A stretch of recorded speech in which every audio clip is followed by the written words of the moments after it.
to'rga bo'lib olamiz yonboshni. Nimaga to'rga bo'lamiz? Bu o'rtasidan quymuch nervi o'tgan. Agarda quymuch nerviga tep ketib qolsa, parez bo'ladi. O'ziga ukol qilib qo'ysa, paralij bo'ladi. Bir umrga odamni nogiron qilib qo'yishimiz ham mumkin. Shuning uchun mana mulyajda o'rgataman. Nima qilamiz? Dori tortamiz. Yonboshni ko'zimiz bilan to'rga bo'lib, tashqi kvadratiga inyeksiya qilamiz.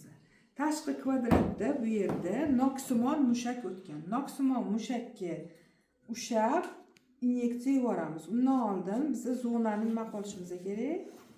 Tozalab olishimiz kerak. Spirt bilan ushaymiz. Noksimon mushakni ushab, shpritsi ruchkaga o'xshab ushaymiz va terini ustida 2-3 mm ushab turib bittani tiqamiz. Tiqqanimizda nima bo'lish kerak ekan? 90 gradusda, mana qaranglar qizlar, ko'ryapsizlarmi? 90 gradusda kirish kerak nina.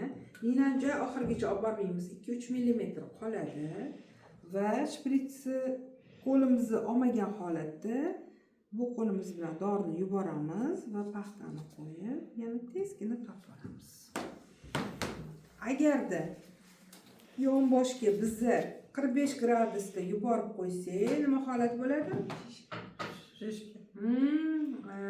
Bu yerda dori so'rilmay, yog' qatlami podko'ja ketdi-ku, zichlashib, infiltrat hosil bo'ladi.